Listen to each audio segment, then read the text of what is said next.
Sam Zerka, ladies and gentlemen, deserves a hand. All right, I want to introduce me. I know he introduced me just now, but I want to introduce me as Sam Zerka, the Westchester County's most politically incorrect person. How many people in this place are fed up with political correctness? How many people here are fed up with being the highest tax people in America? Well, let me tell you something.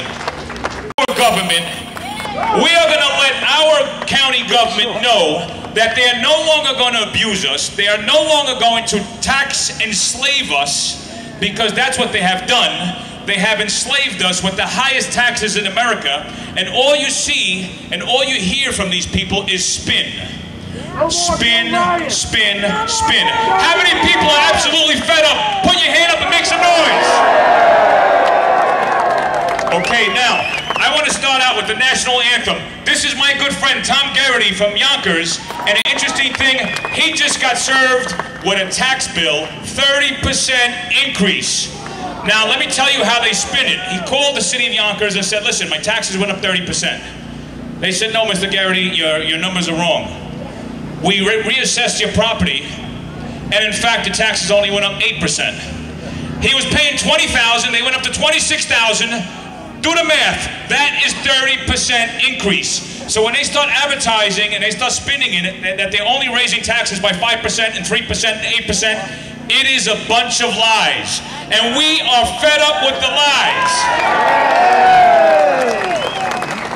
My friend Tom Garrity is going to do the national anthem, and then we're going to continue. Thank you, Sam. Let's continue with what we came here for, and that's to rally for tax cuts now.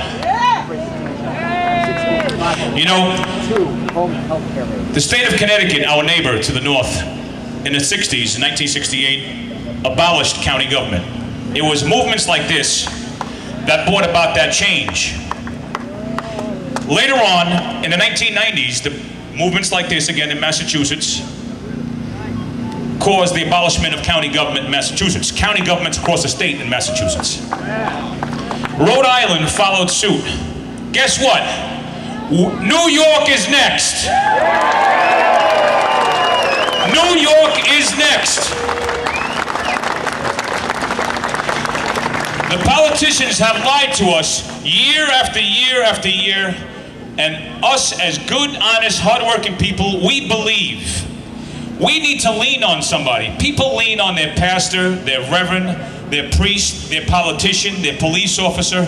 But what happens when some of those people have been lying to us and misleading us the whole time? Namely the politicians. What happens when the likes of Andy Spano and company and his cronies have been lying to us for 12 years, yet behind closed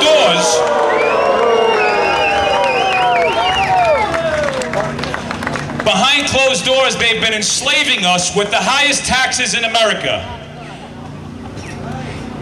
The only way to get change, and I know it's very difficult because, as my father used to tell me, how do you know when a politician is lying? His lips are moving. So the problem is, many of our politicians are liars. So we vote out one idiot to get in another idiot. And then we're still in the same problem that we were the last time. And sometimes what happens is if you get one moron out, and you get a worse moron in. What we need desperately is we need people like every single person in this standing out here to take control of our government by running. We need good, non-political, politically incorrect people who are not bound to the Democratic Party or the Republican Party, who are bound to the People's Party. We need people who are bound to the People's Party to run our government.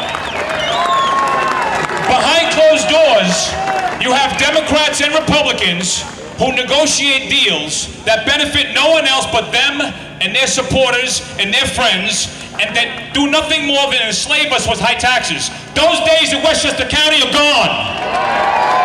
We are not going away. How many people are not going away on this issue? Make some noise. I want to introduce a really special guy. A very